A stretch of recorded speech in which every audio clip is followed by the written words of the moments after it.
جیسی جیسی ضرورتیں محسوس ہوتی گئی اللہ تبارک و تعالی ایک کے بعد دوسری ضرورتوں کو بھیجتا گیا اور پوری کرتا گیا۔ قرآن کہتا ہے تلک رسول فضل اللہ بعض بعض، اللہ نے ایک کے بعد دوسرے رسول کو اور پھر ایک سے دوسرے رسول پہ افضلیت دے کر اللہ تعالیٰ بھیجتا رہا۔ جب فرعون کا فتنہ آیا تو اللہ نے اپنے محبوب بندوں کو نبوت دے کر بھیجا۔ جب شداد کا فتنہ آیا تو اللہ تبارک و تعالیٰ نے اپنے مقرب بندوں کو نبوت کا جامع پہنا کر بھیجا۔ المختصر ہر دور میں اللہ اپنے نبیوں کو بھیجتا رہا اور وہ نبی زمین میں گئی تو ہدایت کا پیغام عام کرتے رہے۔ ایک نبی کے کبھی 100 سال کے بعد، کبھی 150 سال کے بعد، کبھی کبھی تو ایسا ہوتا تھا ایک نبی موجود ہے، ان کی موجودگی میں اللہ نے دوسرے نبی کو بھی بھیج دیا ہے، مگر آخری نبی حضرت عیسیٰ علیہ السلام تشریف لائے اور حضرت عیسیٰ علیہ السلام کے تقریباً 550 سال کے بعد نبی کریم صلی اللہ علیہ وآلہ وسلم تشریف لائے۔ حضور کے بعد اب کوئی نبی نہیں آنا تھا، اب کوئی دین نہیں آنا تھا، اب کوئی کتاب نہیں آنی تھی۔ اب آخر قیامت تک وہ کوئی مسلمانوں کی ضرورتوں کو کیسے پورا کیا جائے، قیامت تک نبی صلی اللہ علیہ وآلہ وسلم کی شریعت کی تکمیل کے لیے اور شریعت پر لوگوں کو گامزن رکھنے کے لیے آخر اس امت کو کس کے حوالے کیا جائے۔ اب ضرورت تھی جس طریقے سے ایک نبی کے دور میں جب دوسرے نبی آتے تھے تو وہ نبی اپنی امت کو ان دوسرے نبی کے حوالے کر دیتے تھے، ان دوسرے رسول کے حوالے امت ہو جاتی تھی۔ اللہ اکبر کبیرہ، اب رسول اللہ کی امت کس کے حوالے کی جائے؟ نبی کریم کے بعد کوئی نیا نبی نہیں آئے گا، کوئی نیا رسول نہیں آئے گا، کوئی نیا دین نہیں آئے گا۔ ضرورت تھی ایک ایسے امیر کی ضرورت تھی، ایک ایسے پیشوا کی ضرورت تھی، ایک ایسے امام کی ضرورت تھی، ایک ایسے حاجی کی ضرورت تھی، ایک ایسے سالارے ولایت کی ضرورت تھی جو نبی نہ ہو مگر نبوت کی جو ضرورتیں ہیں اللہ تبارک و تعالیٰ اس کے ذریعے سے پوری کرے اور جس سے بعد ولایت کھولا جا سکے۔ اور قیامت تک جب نبی کا دور بند کر دیا گیا ہے تو اس در سے ولایت کا دروازہ کھول دیا جائے، اس در سے ولی بنا دیے جائے، اس در سے ولیوں کو زمین پر بھیجا جائے۔ ہاں یہی اولیاء کرام ہیں جو نبی کے دین کے محافظ بنیں گے اور نبی کے دین کے حفاظت کریں گے۔ ارے سنو، وہ تمہارے ہوں گے، وہ اور ہوں گے جن کو تم بڑا کہتے ہو، مگر رب العزت کی قسم اس زمین پر محمد رسول اللہ سے بڑا کوئی نہیں ہے، محمد رسول اللہ سے افضل کوئی نہیں ہے، محمد رسول اللہ سے اعلیٰ کوئی نہیں ہے، محمد رسول اللہ سے اولیٰ کوئی نہیں ہے۔ اس اعلیٰ رسول نے اس امت کی ضرورت کو سمجھتے ہوئے اللہ کے نبی صلی اللہ علیہ وآلہ وسلم نے جب اس امت کی ضرورت کو محسوس کرا اور حضور چاہتے ہوئے کہ میرے بعد کوئی نیا نبی نہیں آنا ہے، کوئی نیا دین نہیں آنا ہے، کوئی نیا رسول نہیں آنا ہے، اب ایسے شخص کے حوالے اپنی امت کو کروں جو وقت آنے پر نبیوں کا پرتو بن جائے، جس کے اندر نبیوں کی نبوت کا صدقہ ملا ہو، جس کو اللہ نے یہ کمال کیا ہو، جب بولے تو اتنا فصیح و بلیغ بولے جیسے نبیوں کی زبانیں ہوتی ہے، جب چلے تو ایسے چلے کہ لوگ دیکھے تو کہیں ایسے چلتا ہے جیسے نبی چلتے ہیں۔ ارے جب بستر پہ سو جائے تو کوئی یہ سمجھ نہ پائے نبی سو رہے ہیں کہ نبی کا سنایا پھر رہا ہے۔ اللہ اکبر کی ضرورتوں کو نبی محسوس کر رہے ہیں۔ جب انصاف کرے سبحان اللہ، جب وہ انصاف کرے اس کے ہاتھ میں اور نبی کے ہاتھ میں فرق نہ ہو، انصاف اس کا نبی کے انصاف کے جیسا ہو، اس ضرورتوں کو پورا کرنے کے لیے نبی نے سب پہ نگاہیں ڈالی، ہر صحابی پہ نگاہ گئی، ہر صحابی پہ نگاہ گئی، بڑے بڑے متقیوں پہ نگاہ گئی، بڑے بڑے پرہیزگاروں پہ نگاہ گئی، بڑے بڑے سورمے داروں پہ نگاہ گئی، مگر نگاہ مصطفیٰ ہے کہ ایک کا انتخاب کرے اور ایسے کا انتخاب کرے کہ جس کی تعظیم صدیق اکبر بھی کرے، تعظیم فاروق اعظم بھی کرے، تعظیم عثمان غنی بھی کرے، جس کی تعظیم ابو ہریرہ بھی کرے، جس کی تعظیم سعد بن وقاص بھی کرے، جس کی تعظیم نبی کا ہر صحابی کرے۔ اب ایسی جامع شخصیت جب نبی کو اس امت کو اس کے حوالے کرنا تھا، نبی نے نگاہ ڈالی، اب کوئی سمجھ میں نہیں آ رہا ہے، زبان مصطفیٰ پہ جنبش ہوئی اور لمحائے مصطفیٰ ہلے، سرکار نے فرمایا، حدیث کی کتابوں نے اسے اپنے اندر جمع لیا، صحابہ کے دل و جگر میں اپنے اندر بٹھا لیا۔ قال النبی صلی اللہ علیہ وآلہ وسلم انا وعلی من شجرۃ واحدہ، نبی نے فرمایا اے لوگوں، جس شجرے سے سبحان اللہ، جس شجرے سے اللہ نے مجھے پیدا کیا، جس شجرے سے اللہ نے مجھے پیدا کیا، جو میرے دادا ہے، جو میرے پردادا ہے، جو ان کے بابا ہے، جو ان کے بابا ہے، حتیٰ کہ جناب آدم، جس شجرے سے اللہ نے مجھے پیدا کرا، اسی شجرے سے، اسی دادا سے، اسی پردادا سے جو نسب ملتا ہے، جو خاندان ہے، وہ انا وعلی من شجرۃ واحدہ۔ نبی نے فرمایا اے لوگوں، میں اور علی، میں اور علی، میں اور علی ایک ہی پیڑ سے ہیں، ایک ہی شجرے سے، بے شک حق ہے۔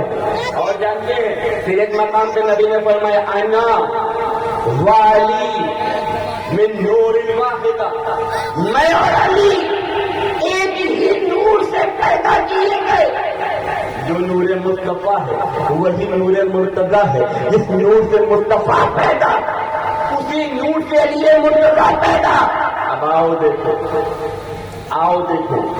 حضرت عبد المطلب، اب نبی اور علی کا ذرا آپ کمبینیشن تو دیکھیے، نبی اور علی کی محبت تو دیکھیے، ان میں ایکتا تو دیکھیے، ان میں سمتا سمانتا تو دیکھیے۔ نبی صلی اللہ علیہ وسلم ہے، جن کے دادا ہیں حضرت عبد المطلب۔ کون؟ عبد المطلب۔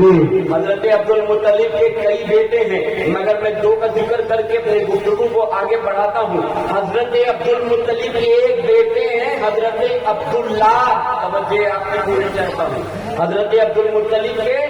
دو بیٹوں کا ذکر کر رہا ہوں، ایک بیٹے کا نام حضرت عبداللہ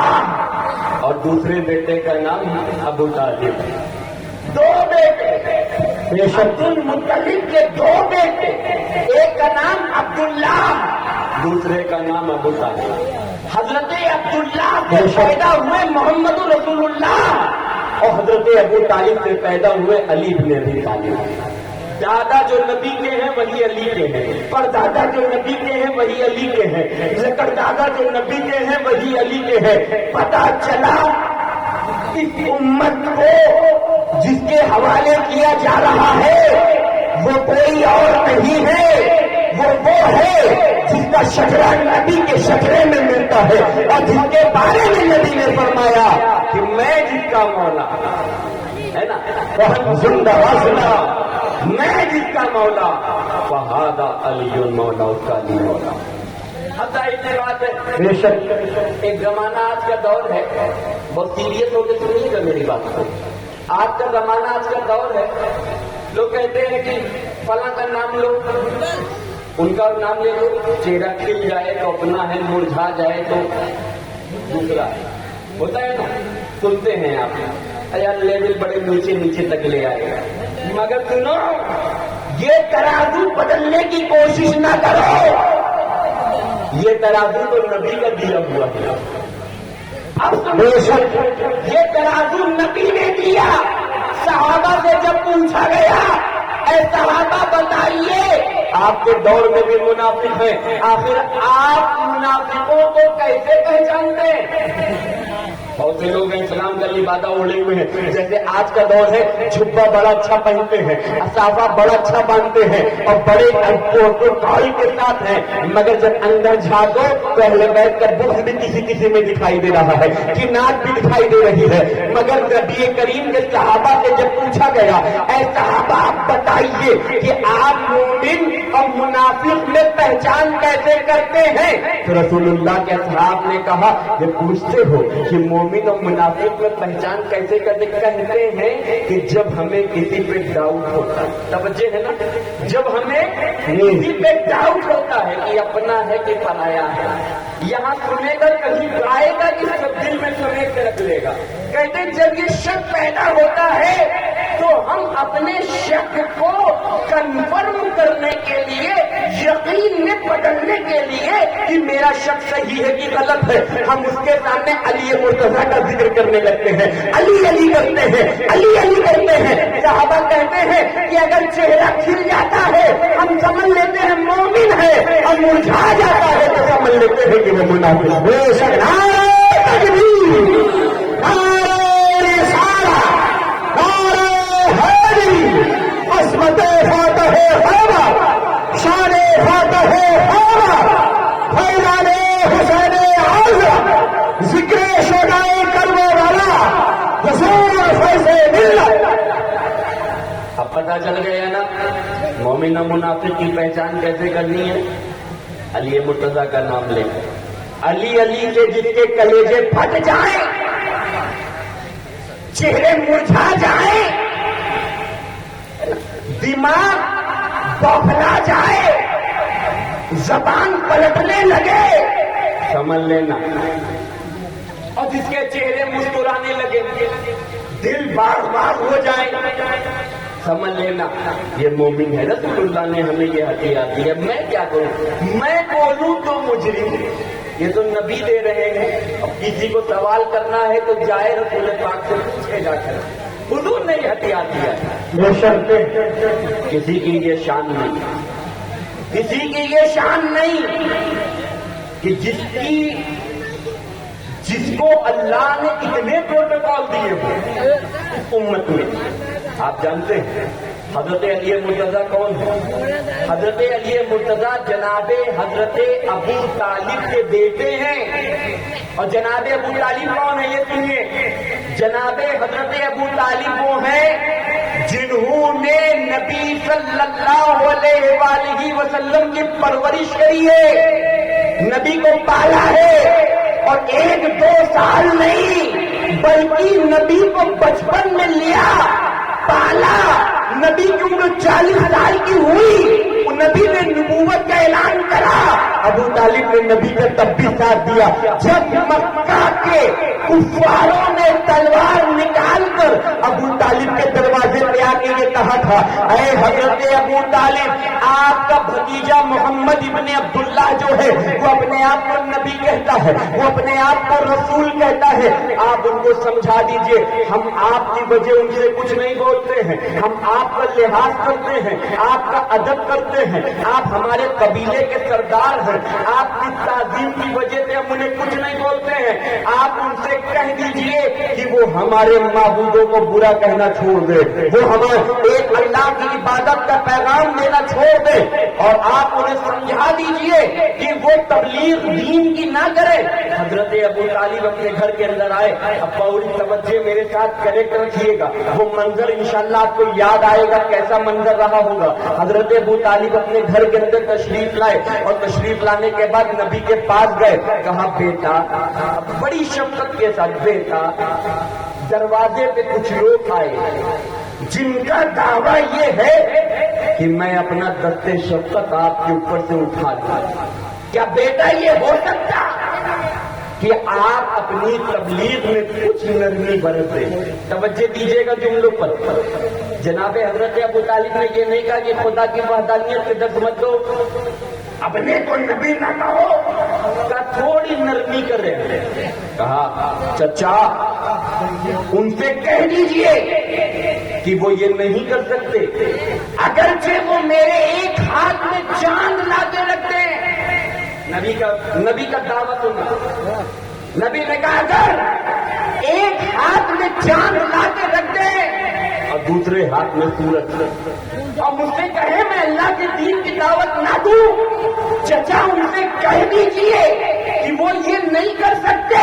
اگر کر بھی دیں گے تو بھی میں خدا کی عبادت کا پیغام دیتا رہوں گا۔ اب سنو، حضرت ابو طالب گھر کے باہر آئے، اور گھر کے باہر آئے، اب جب گھر کے اندر گئے تھے تو بالکل پھول مائی، اور جب گھر کے باہر آئے غصے سے لال تلوار میان سے باہر، کہتے ہیں کفار قریش، سنو میرا بھتیجا محمد وہ اپنی تبلیغ کو روکنے کے لیے تیار نہیں۔ انہوں نے قریش کے کفاروں نے کہا تو آپ اپنا ہاتھ ان سے اٹھا لیجیے نا۔ حضرت ابو طالب کہتے ہیں وہ اپنی تبلیغ روکنے کو تیار نہیں۔ یاد رکھا ابو طالب کون ہے؟ مولا علی کے والد ہیں، یہ یاد رکھنا، امام حسین کے دادا، امام زین العابدین کے پردادا، حضرت علی اکبر، علی اصغر، علی اوسط کے پردادا، امام حسن کے دادا حضرت ابو طالب آتے ہیں، کہتے ہیں کفار قریش میرا بھتیجا محمد جو ہے وہ اپنی تبلیغ میں کمی کرنے کو تیار نہیں ہے، تو وہ کہتے ہیں آپ اپنا ہاتھ اٹھا لیجیے، ان سے ہمارے حوالے کریے، ہم سمجھ لیں گے۔ حضرت ابو طالب نے تلوار آگے بڑھائی، فرمایا سنو، جسے اپنی بیویوں کو بیوہ اور بچوں کو یتیم کرنا ہو وہ میرے بھتیجے کی طرف آنکھ اٹھا کے دیکھے، میری تلوار ہوگی، ہوگا، میرے رہتے کوئی میرے بھتیجے کو نقصان نہیں۔ سبحان اللہ، سبحان اللہ، سبحان اللہ، سبحان اللہ،